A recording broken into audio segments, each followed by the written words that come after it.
E finalmente chegamos à última aula desta semana. E na última aula a gente falou de gerenciamento de riscos a movimentos de massa, né? A riscos urbanos. E agora a gente está falando também de gerenciamento de riscos urbanos, mas voltado aos processos hidrológicos. Bora lá? Para não perder o costume, já vamos começar com a seguinte questão, né? Quais são os condicionantes dos processos geodinâmicos? Então, pausou o vídeo, primeiro link da descrição, me respondam, por favor. Como vocês podem, se lembrar, nós temos dois tipos de medidas de prevenção. Aquelas ditas estruturais e as ditas não estruturais. Então, a gente vai começar a abordar as medidas estruturais. E essas medidas estruturais elas podem ser divididas em dois grandes grupos. Aquelas ditas extensivas e aquelas ditas intensivas. No conjunto das medidas estruturais extensivas, a gente tem armazenamento disseminado na bacia, recomposição de cobertura vegetal, controle de erosão do solo ao longo da bacia de drenagem. Então, as extensivas, ela acaba sendo voltada para toda a bacia hidrográfica na qual está sendo trabalhada, para ir mitigando aos poucos a influência desses processos. Já quando a gente pensa nas medidas intensivas, a gente está pensando já em obras, em questões mais pontuais, como aquelas com objetivo de retardamento do fluxo, como a construção de reservatórios, que são ditas bacias de retenção, restauração das calhas naturais, ainda algumas que visam a aceleração do escoamento,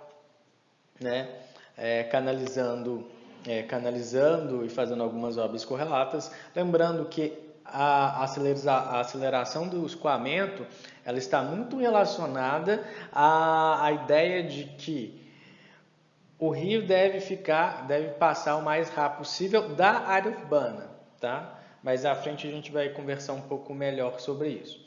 E também a questão de desvio de escoamento, através de túneis de derivação, e canais de desvio.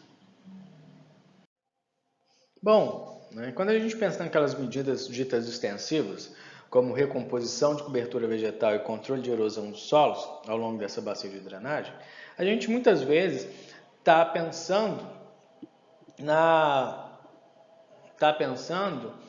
no recondicionamento dos taludes marginais dos rios, das drenagens. E aqui é só um exemplo. São os taludes marginais muito erodidos e a mesma situação depois de reflorestado. Percebam o seguinte, aqui nessa primeira situação a gente tem a remobilização de uma quantidade muito grande de sedimentos, uma quantidade muito grande de sedimentos. Então a gente tem um alargamento desse leito de rio, gerando problemas nas adjacências e ainda com a remobilização de um grande volume de material, de sedimento, a gente pode gerar problemas de assoreamento mais à frente, o que pode incentivar e acabar sendo um papel fundamental para problemas de processos hidrológicos posteriormente. Então, além a cobertura vegetal aqui nessa situação, além de consolidar mais essas margens, impedindo que sedimentos sejam retirados dali, ela também permite a redução do fluxo de água do rio, aumentando aí atrito, enfim, permitindo isso.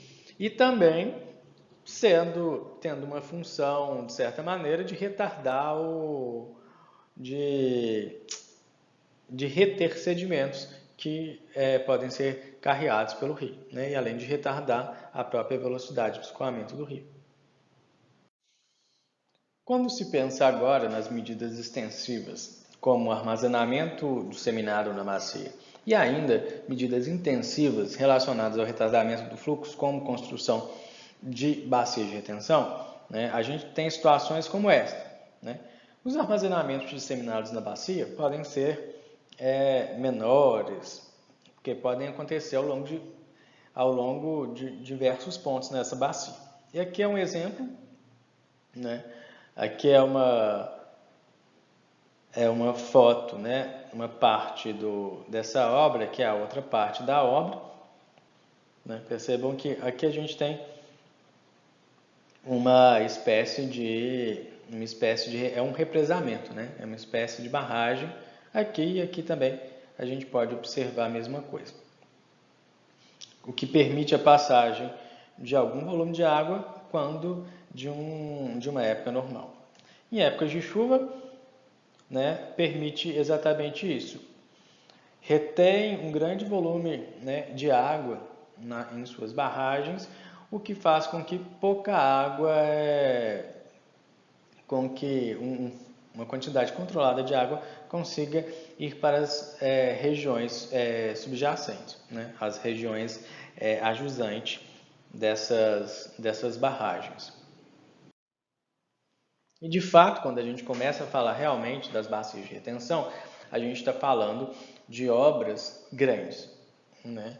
Reservatórios que cabem mais aí de 380 milhões de litros de água, ou seja, um volume considerável. Aqui a gente tem uma bacia de retenção bem ao lado de um rio. Né? Percebam que aqui a gente já tem uma área de baixada, né? E aqui com ocupações também aqui com ocupações de maior vulnerabilidade. Aqui é um outro exemplo, né? Aqui eu acho que é o Rio Tietê, se não me engano. Enfim, mas são bacias de retenção bem próximas a rios mesmo, propriamente dito. Entretanto, essa aqui é uma bacia de retenção um pouco diferente, né? Aqui é uma bacia de retenção em Belo Horizonte, na região da Pampulha, fica dentro da Universidade Federal de Minas Gerais, que inclusive é do lado de uma estação do INMET, que é uma estação meteorológica, né? E essa bacia de retenção não necessariamente está relacionada ao armazenamento da água de inundações, né, de um rio que é tão adjacente. Essa bacia de retenção, ela armazena água de processos hidrológicos que acontecem a alguns quilômetros dali. Então, aqui a gente também tem canais de desvio para que a água dessas enchentes e inundações que muitas vezes acontecem em outras áreas cheguem até aqui, reduzindo assim o volume de água, nessas outras regiões. Bom, aqui é a região de Jardim Romano, e aqui é o Rio Tietê. A gente percebe, né? É um rio relativo, parece meandrante, enfim. E aqui é toda uma planície de inundação. Mas a questão que fica, e eu pergunto a vocês, é esta aqui. O que é isso? É essa estrutura que também é percebida aqui deste lado, né? Qual estrutura é essa? Isso é uma bacia de retenção, conforme a gente viu nos slides anteriores? Bom, quem respondeu que não acertou. Na realidade, né, essas estruturas são diques, né, que justamente têm a função de aumentar a capacidade, né, do rio aqui, né, que quando houver alguma inundação, a gente consegue aumentar o nível. Então, na realidade, o que o dique tem como função é justamente aumentar a cota máxima do leito do rio, né, da calha do rio, fazendo com que ele comporte um volume muito maior de água em caso de processos de eventos pluviométricos muito intensos.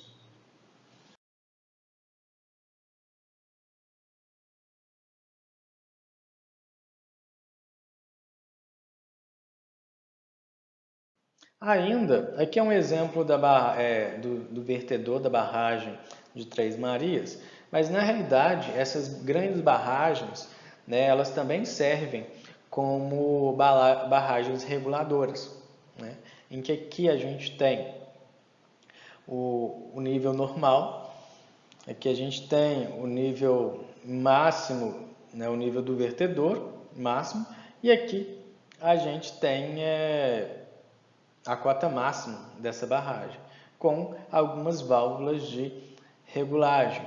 Então, em eventos em que em eventos pluviométricos muito elevados, muito intensos, o que se tem é que a gente consegue, né, controlar a quantidade de água que atinge as regiões ajusantes dessas barragens, né? Então, elas também apresentam um papel importante no controle desses processos hidrológicos. Bom, e quando a gente pensa em obras de aceleração do escoamento e desvio do escoamento, a gente tem situações como essa, né, que a gente tem um rio que foi retificado. Justamente quando a gente fala de um rio retificado, eu estou falando de um rio em que, nesse exemplo, os meandros são retirados. E quando a gente fala em aceleração do escoamento, a gente está falando justamente para que esse fluxo, né, ou seja, o rio esteja o menos tempo possível em uma área de risco à inundação. Então a gente faz com que esse caminho né, o percurso das águas do rio em uma determinada área seja reduzido. E quando a gente pensa, né, em situações como essa, é uma situação muito similar, né, porém um pouco diferente. A questão é que a gente está tratando de canais de desvio, em que a gente tem um rio principal, esse exemplo, né, um oceano, e que por vezes a gente tem problemas aqui na foz desse rio aqui, né? Então, consequentemente, esses canais de desvio, eles visam, né, reduzir o volume de água, o nível de água desse rio principal, evitando que problemas associados, né, a depender da época do ano, associados com essas inundações e enchentes, né, associados à foz desse rio principal. Então, aqui visa também aumentar a velocidade com que a água sai do continente e vai para o oceano. Bom, mas existe uma questão que eu gostaria de perguntar para vocês. Isso é um trabalhinho, na realidade, que é a nossa pergunta 2 do dia. É uma pergunta 2, mas vocês não precisam de parar o vídeo exatamente agora. A gente já está terminando a aula, mas a pergunta que fica é: a gente sabe, né, que a questão de retificar os rios é justamente para que a água passe logo pela área urbana, por uma área submetida a um determinado risco de processos hidrológicos, né, como as enchentes e inundações. Mas a questão é: quais são os problemas, né, que podem, né, os problemas que podem surgir com a retificação dos rios? Eu quero que vocês pensem um pouco. E pensando do ponto de vista, né, ambiental e urbano, tá? Quais são os problemas que podem surgir com a retificação de um rio? Espera aí, né? De quais processos geodinâmicos que a gente está falando?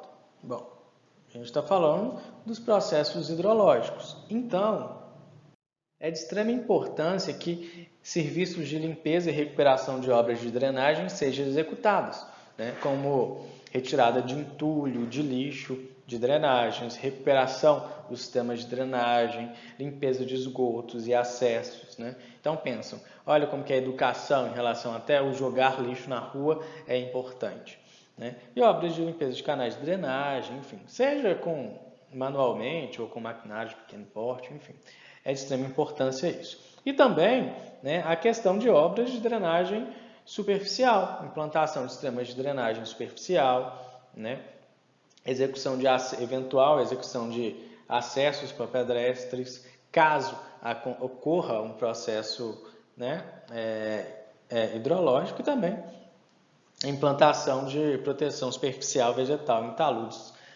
em taludes aí, nos solos expostos. E é importante também que sempre haja relacionado a isso a essas áreas de drenagem, no caso dos processos geodinâmicos, também áreas permeáveis, né? Fazendo com que ocorra a infiltração dessa água que está em excesso ali e consequentemente reduza, né, reduz o volume e o processo hidrológico escoe, né, passe mais rápido.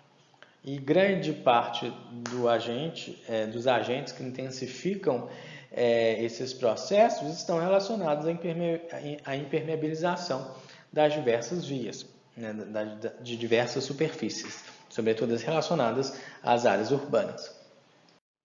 Quando a gente pensa nas medidas não estruturais, né, a gente tem que pensar que a estrutura de um sistema de previsão de inundações, de processos hidrológicos de um modo geral, é muito importante para a redução da vulnerabilidade a esse fenômeno.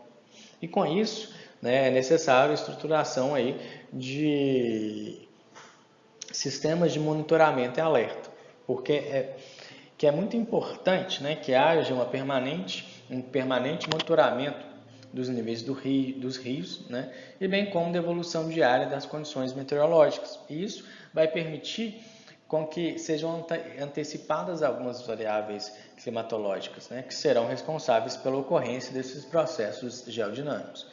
E aqui no Brasil existe a Divisão de Controle de Recursos Hídricos, que está relacionada ao Departamento Nacional de Águas e Energia Elétrica, né?